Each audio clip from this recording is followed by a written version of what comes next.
Oshibapwe, bwana mwe semajia twando mponu tatura le muntu nje kilwa. Ben bine katu inkombo mena valezema. Abebo linga nkuone mbante nkumene development. Jigol ipanga belu bobu nemizongba. Goliath mbonki. Zambela mwe makonshebola potato masamba. Elaisa ompana nyokifi. Zambela mwe makombela lo tato masamba.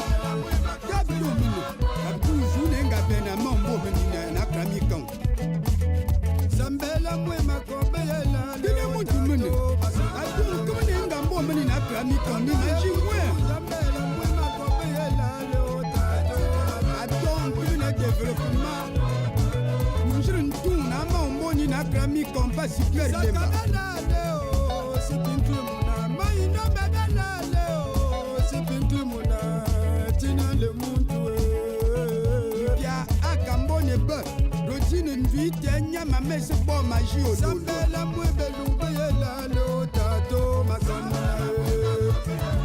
abale muntu Zambela mwe makombe yela lo tato swa kaniki mfuna desango nimizo mfuna shrampuye yesu shungu mpesinya Bonjour ou bonsoir. Cela dépend de l'heure à laquelle vous allez nous suivre. Nous voilà à Nicosia, ou comme on dit ici, Lefkocha. Ça dépend si vous utilisez l'anglais, si vous utilisez le turc. Je suis à la partie nord de la capitale de l'île de Chypre. Pour cette première émission à Terre et Témoin, la surprise est grande pour moi. Sur une rue, comme par hasard, je vais rencontrer un compatriote, un Congolais, et on va en savoir plus sur lui. Et on va en savoir plus sur ce qu'il fait sur cette île, une île, il faut dire, accueillante, que ce soit au nord ou au sud. Une île qui a toujours été un carrefour de civilisation, mais aussi un carrefour de religion. Et carrefour de civilisation, carrefour de population, deux Congolais, l'un venant du Royaume-Uni et l'autre venant du Congo, qui se retrouvent ici, l'un pour des raisons de service, l'autre aussi pour des raisons de service. Avant que nous puissions commencer, je voudrais tout simplement dire comment est-ce que j'ai été surpris. On s'est vu par hasard. En fait, on s'est rencontrés un jour sur une rue par deux fois. Oui. Et là, subitement, on se rencontre tous donnés des Congolais. Voilà. Et vous, vous êtes ici. Ouais. Vous donnez cours à l'université. Dans quelle université? Cyprus International University, l'Université internationale de Chypre. Et vous donnez quel cours comme ça? Actuellement, je donne des cours de chimie analytique, chimie pour les étudiants de pharmacie, la physique 1, la physique 2, maths 1, maths 2 et la probabilité statistique. Voilà, on va revenir sur ça. Voilà, un Congolais, professeur de sciences ici.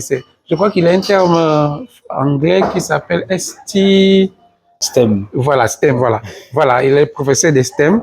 Nous avons au Royaume-Uni une association des Congolais ingénieurs, des jeunes Congolais ingénieurs. Ils ont la trentaine. Ils essaient d'organiser beaucoup d'activités pour faire à ce que beaucoup de jeunes Congolais puissent s'inscrire à l'université pour faire le STEM.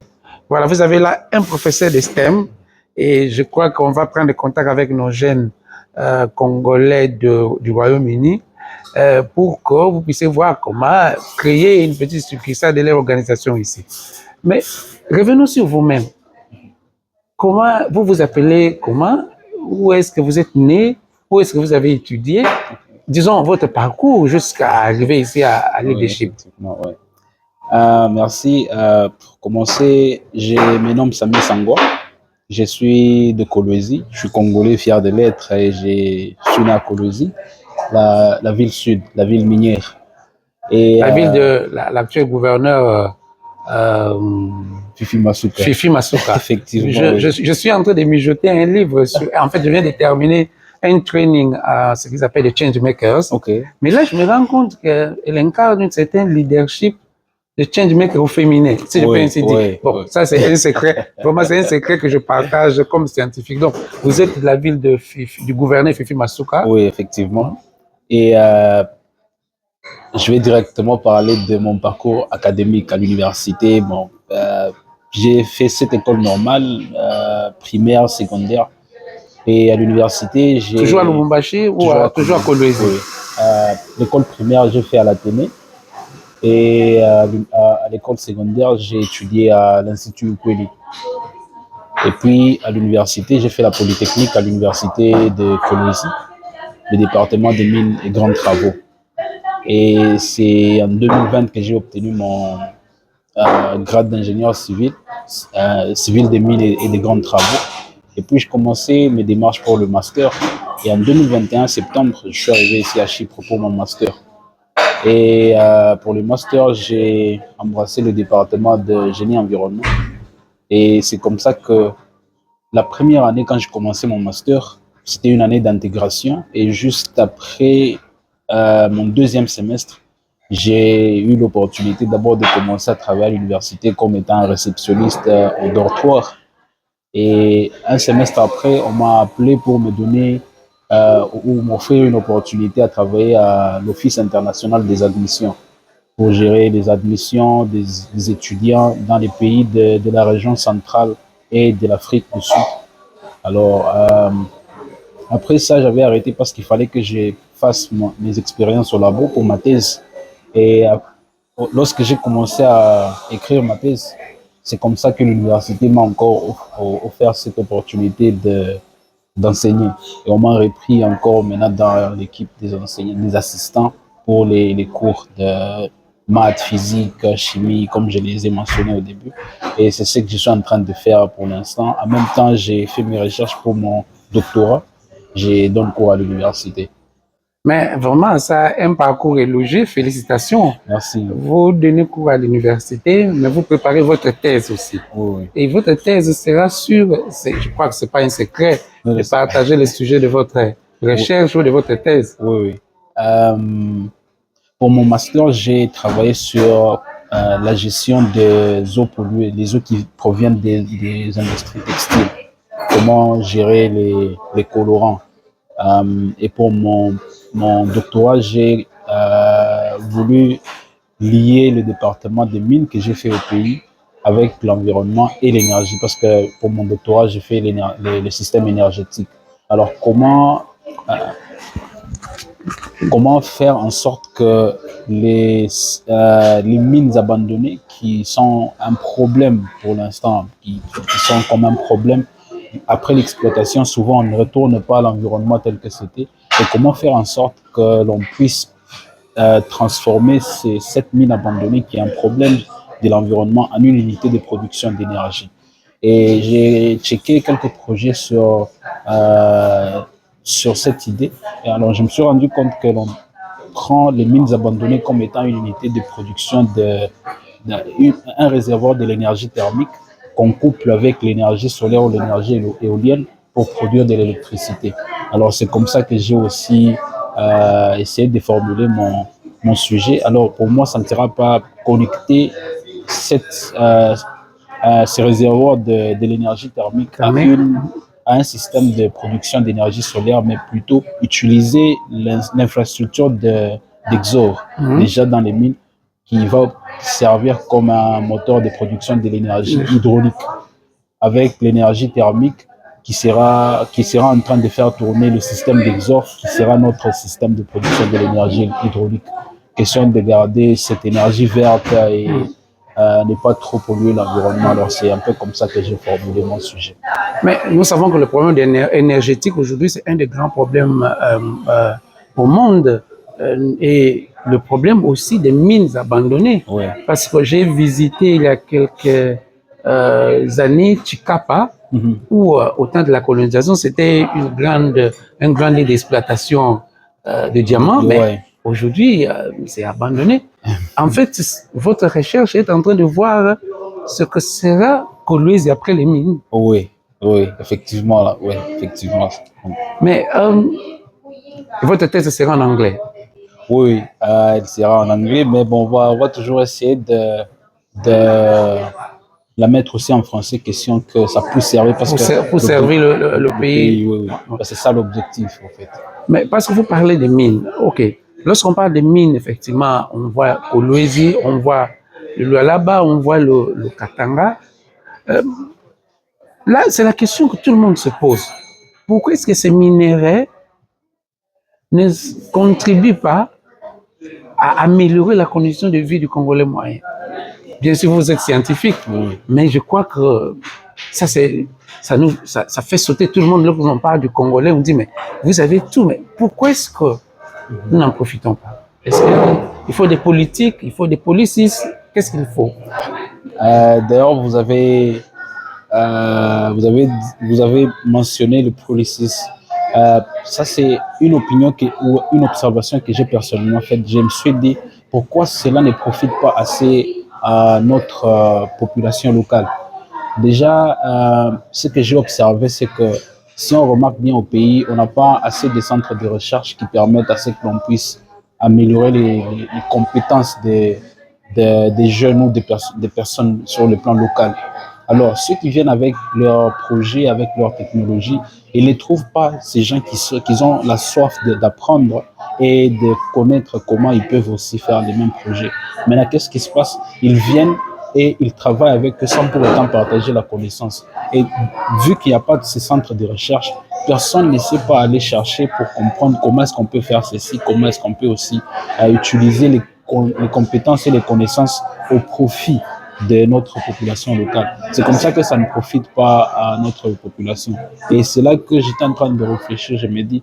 Donc vous devez, parce qu'on voit qu'en Europe, quand on est dans les universités en Occident, chaque professeur, chaque enseignant a un centre de recherche. Moi-même, je travaille dans un centre de recherche, Center for Migration and Refugee Belonging de l'université de East London, l'University of East London. Donc vous, pour ne pas rester seulement dans la critique, vous allez lancer un centre de recherche alors? Oui, d'ailleurs, bon, comme vous avez dit déjà au départ qu'il n'y a pas de secret, j'avais une fois parlé avec le recteur de l'université de Kolwezi. Je lui avais fait part de mon projet. Je lui ai dit, si l'on essayait de concevoir un centre de recherche qui va non seulement être pour les locaux, mais qui va aussi appeler ceux-là qui sont dans la diaspora de contribuer avec leurs connaissances pour essayer de faire tourner le moteur. Donc ceux-là qui ont des connaissances, qui ont appris quelque chose de l'extérieur, ils peuvent mettre cette connaissance au profit et au défi de la population locale.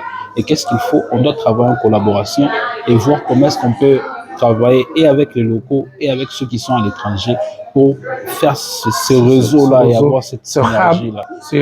Mais je dis toujours, lorsque nous voyons les performances, par exemple, de l'équipe nationale de football, les Léopards, c'est parce qu'on a un entraîneur qui n'est pas congolais, mais qui recrute non pas seulement les bons joueurs locaux, mais il prend aussi les joueurs pros on a ceux qui ont la nationalité congolaise, mais on a ceux qui sont congolais seulement d'origine, mais non pas la nationalité congolaise. Mais ce sont tous ceux-là qui reviennent pour faire les léopards. Donc, votre idée, c'est qu'on doit faire aussi les léopards scientifiques, les léopards académiques, les léopards intellectuels. Vous avez dit aussi que l'une des fonctions que vous avez, là vous avez travaillé à l'université ici, c'est sur l'admission. Et j'ai remarqué qu'on a eu beaucoup de jeunes Congolais ici, à Chypre du Nord et du Sud. Est-ce que vous pensez que c'est bénéfique pour les jeunes Congolais de venir dans ces universités chypriotes? Si oui, par où commencer? Si un jeune me pose la question aujourd'hui, moi je veux venir étudier à Chypre, par où commencer? Ouais, les universités d'ici, je peux confirmer qu'elles sont bénéfiques. La formation dans divers départements ou diverses filières, elle est vraiment bénéfique. Elle peut servir à des générations futures pour notre pays et même pour notre continent. Et par où commencer? Les choses sont tellement simples. Il faut déjà avoir des documents qui sont officiels, reconnus par le gouvernement, tels que l'attestation de réussite, diplôme d'État, bulletin, des documents formels et conformes. Ça, c'est la toute première étape. Et avoir son passeport. Et c'est partant de cette étape que l'on peut commencer les démarches. Ce sont les éléments de base qu'il faut.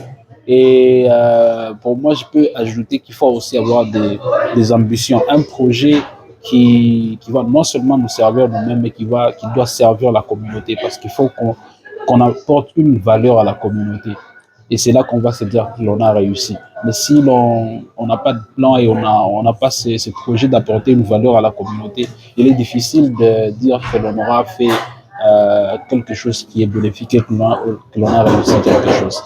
Mais nous savons, vous savez, les enfants, lorsqu'ils viennent étudier à l'université, tous on a été dans les universités, on sait que parfois, on se perd un peu la tête et on reçoit parfois des encadrements des aînés, des encadrements des professeurs, des encadrements de l'association d'étudiants.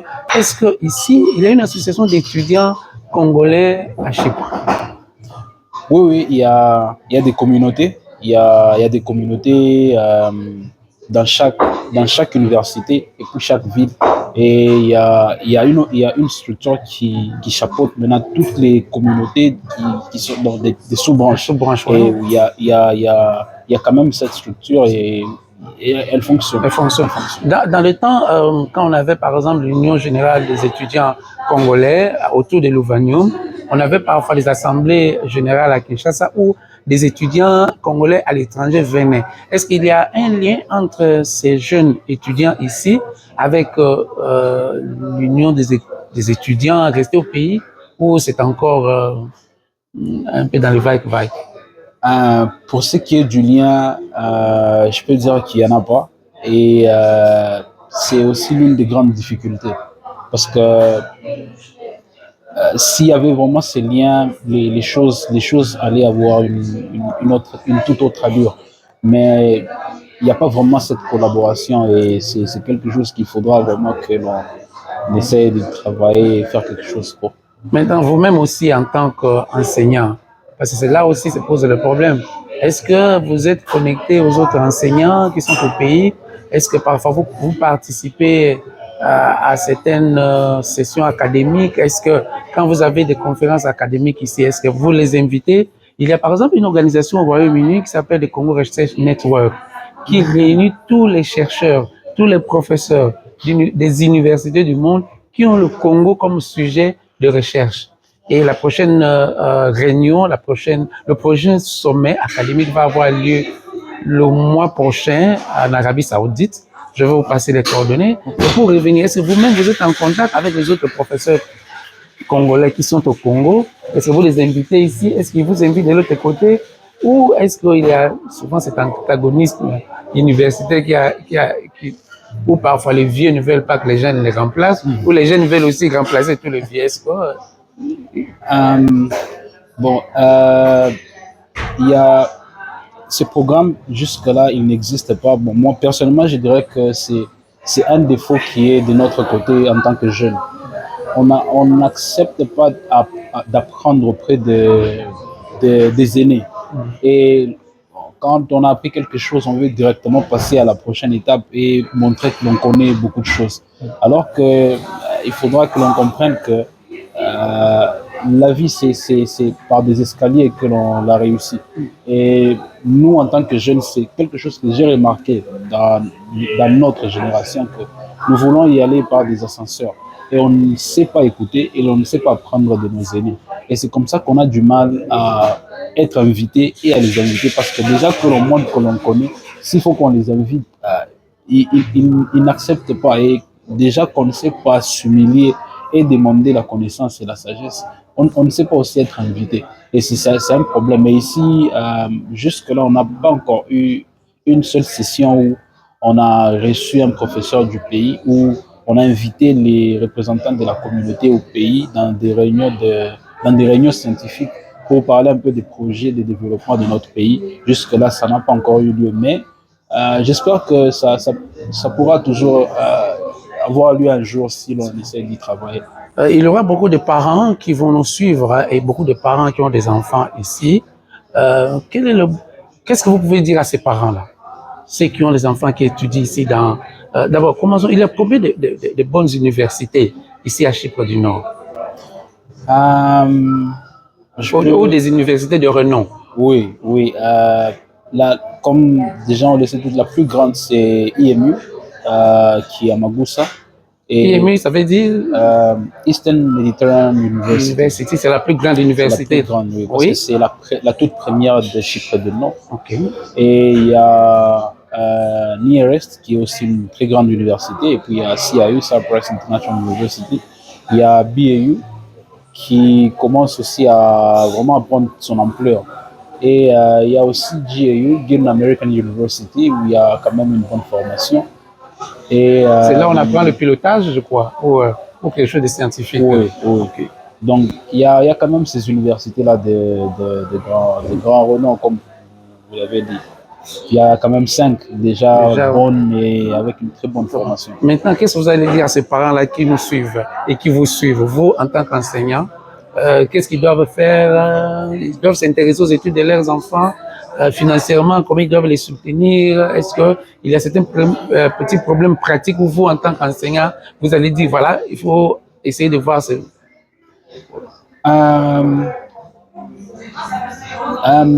Ce que je peux demander aux parents, c'est des fois commencer à nous rappeler c'est pourquoi on est appelé. Pourquoi ils nous ont envoyés ici, c'est pour notre avenir.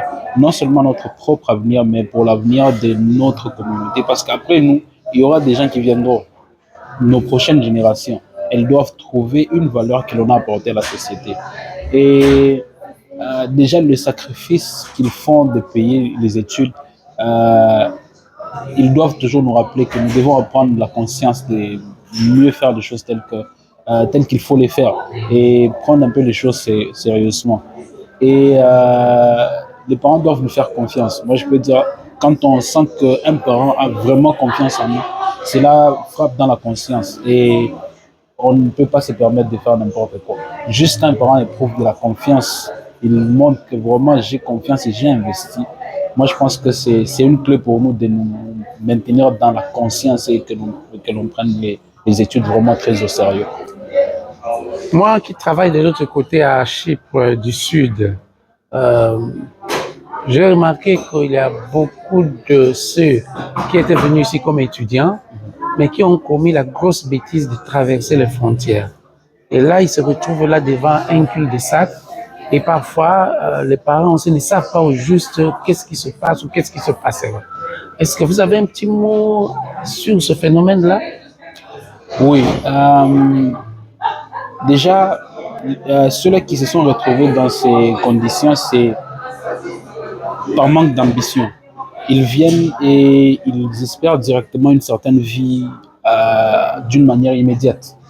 Et sous la mauvaise influence, avec une mauvaise compagnie, ils prennent des mauvaises décisions. Et souvent, ce que j'ai toujours fait avec les parents avec qui je pars, je préfère garder des contacts avec les parents qui me responsabilisent leurs enfants. Comme ça, je sais partager les bonnes informations. Quand il y a un problème, je sais comment les orienter et comment parler avec eux. Et de mon côté, je sais comment discuter avec mon frère ou ma soeur. Question que l'on essaie de maintenir les objectifs et les priorités. Ceux-là qui se sont retrouvés dans ces conditions, c'est parce que non seulement ils ont manqué d'ambition, mais aussi ils ont eu la mauvaise influence et ils n'ont pas eu accès à la bonne information. Et c'est comme ça qu'ils ont pris la mauvaise décision. Il y a quelque chose que je ne remarque qui fait actuellement défaut dans plusieurs universités, c'est que parfois on n'a pas d'outils de network. Jadis, il y avait des newsletters, il y avait des petits magazines universitaires. Bon, aujourd'hui, on est dans l'ère des médias et du digital. Est-ce que ne pensez-vous pas que bon, moi, je parle en tant que journaliste, alors est-ce que vous ne pensez-vous pas qu'il faut lancer peut-être un petit outil de network de tous les étudiants congolais de Chypre, et comme ça, il y a toutes ces informations qui vont passer dedans, et nous aussi comme parents, ceux qui sont au pays, on peut aussi se connecter, comme ça devient pratiquement un hub de communication. Ne pensez-vous pas que ce serait quelque chose d'intéressant? Ouais, c'est vraiment très intéressant si l'on, je peux dire, l'on essaie de mettre en place une plateforme où les informations sont on sait prendre toutes les bonnes informations qu'il faut et que ça aide d'un côté les parents qui savent faire le suivi et qui savent être mis à jour de tout ce qui se passe, et aussi les étudiants en question que ça leur permet de toujours prendre les bonnes décisions pour que la mission soit bien accomplie ou les objectifs soient bien atteints. Maintenant, parlons un peu du cursus académique ici. C'est dur d'étudier à Chypre ou c'est comme toutes les universités, il faut s'adonner à fond? À Chypre, ce qui est sûr, ce n'est pas vraiment, ce n'est pas dur d'étudier, ce n'est pas dur de s'en sortir, mais il faut s'y mettre à fond. Parce que comme j'ai eu récemment à dire à mes étudiants, j'ai dit, l'objectif principal que nous avons, ce n'est pas le diplôme. Parce que 5 ans plus tard, ce n'est pas le diplôme qui va parler à notre place et ce n'est pas le diplôme qui va travailler ou démontrer ce que nous sommes. L'objectif principal, c'est la connaissance. Et pour connaître, il faut s'y mettre, il faut apprendre, il faut chercher, il faut lire. Et quand on lit, maintenant, le diplôme, ça devient comme une récompense. En ayant la connaissance, on est capable de tout faire. Et la récompense, ce sera maintenant le diplôme, le travail, les promotions et tout ce qui va avec. Et pour moi, c'est ça. Quand on se met à fond sur la connaissance, le diplôme et tout ce qui va avec, ça devient facile et ça devient comme des récompenses, des trophées sur notre connaissance. Nous avons actuellement, on a eu un nouveau gouvernement au pays avec des nouveaux ministres, notamment pour l'enseignement supérieur et universitaire. Est-ce que vous avez un contact aussi de ce côté-là ou vous espérez un contact de ce côté-là? Parce qu'ils doivent être un peu comme l'église au milieu du village. Savoir qu'on n'a pas que des professeurs au pays, mais on en a aussi des hauts, on n'a pas que des étudiants au pays, mais on en a aussi. Est-ce qu'il y a une structure aussi ou un contact avec les autorités de tutelle? Jusque-là, il n'y en a pas. C'est comme ce que j'ai dit au début, que l'on aimerait vraiment qu'il y ait cette collaboration avec le pays pour que l'on sache chacun mettre au bénéfice du pays la connaissance que nous avons. Alors, on aimerait vraiment avoir ces grands contacts de personnes tellement haut gradées qui peuvent nous aider à faire tourner ces moteurs qui est la connaissance que nous avons, que nous puissions la mettre au profit de notre pays, parce que nous sommes venus apprendre pour nos communautés, pas pour nous-mêmes, mais pour le développement de notre pays. Alors on aimerait un peu voir comment est-ce qu'on peut avoir des contacts. Comme moi, personnellement, j'ai des contacts avec les académiques de ma ville. Mais sur le plan national, jusque-là, c'est encore un défi à relever. C'est vraiment un travail. Il faut toujours créer quelqu'un pour nous y faire arriver. Vous aurez beaucoup de personnes qui vont vous suivre. C'est du pays, c'est du dehors. Est-ce que vous avez un vœu particulier, un mot particulier avant qu'on puisse se séparer sur ce bon cadre? Je dois dire que c'est un café, mais un café avec des livres. Là, je n'ai pas cessé de feuilleter beaucoup de livres. Ça donne l'impression d'être un centre académique. Et puis, il y a autre chose. Juste ici en face, c'est pour moi la plus grande librairie au monde que j'ai jamais vue. Avec ces livres, c'est incroyable. Oui. Est-ce que vous avez un petit mot? Oui, le premier mot que j'aimerais adresser, je vais l'adresser à vous. Pas comme je vous l'avais dit le premier jour qu'on s'est rencontrés, que c'était un honneur pour moi de vous rencontrer. Et ça me fait plaisir que je sois vraiment en contact avec vous, parce que le fait de s'être rencontrés, c'était pas un hasard. Il y a quelque chose vraiment que je devrais apprendre de vous. Et ça, c'est un début et je suis sûr que vous allez toujours nous orienter, moi et tous ceux-là qui vous suivent aussi, à des grandes choses.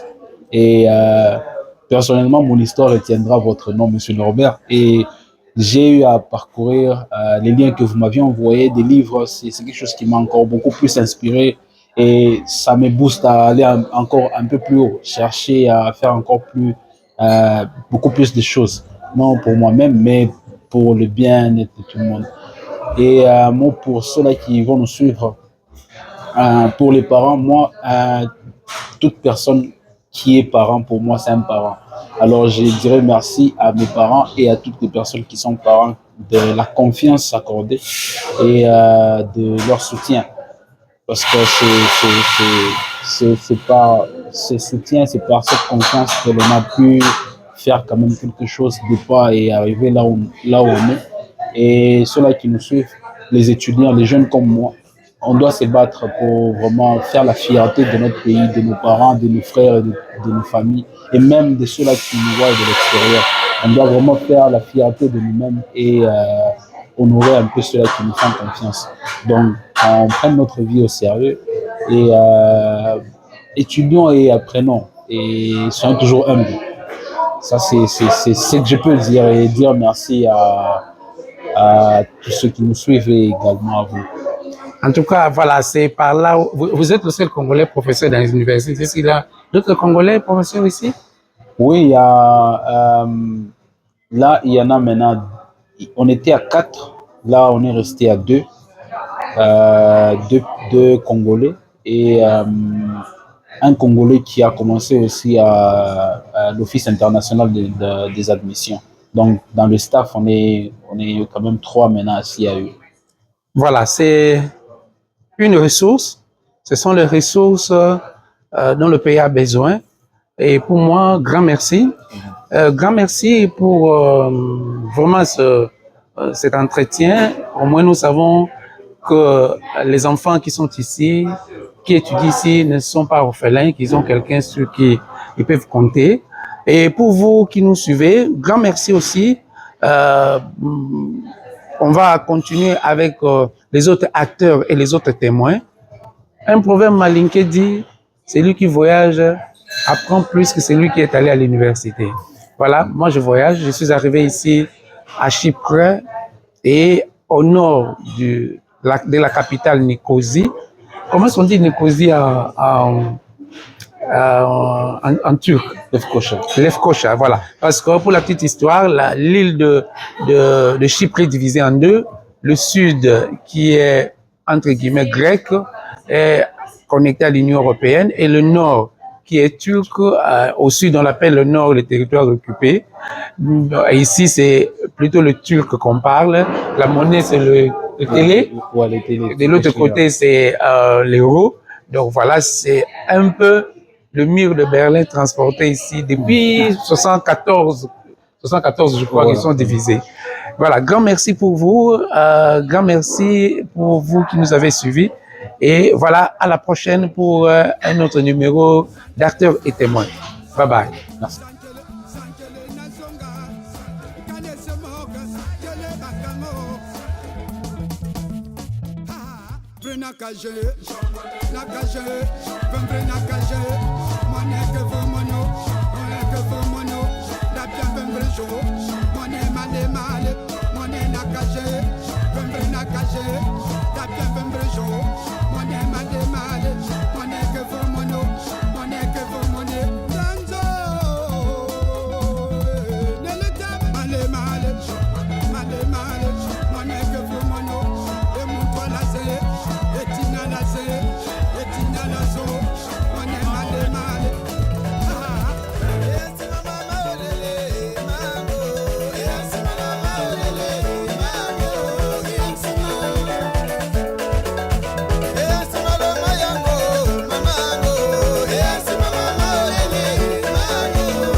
Alegre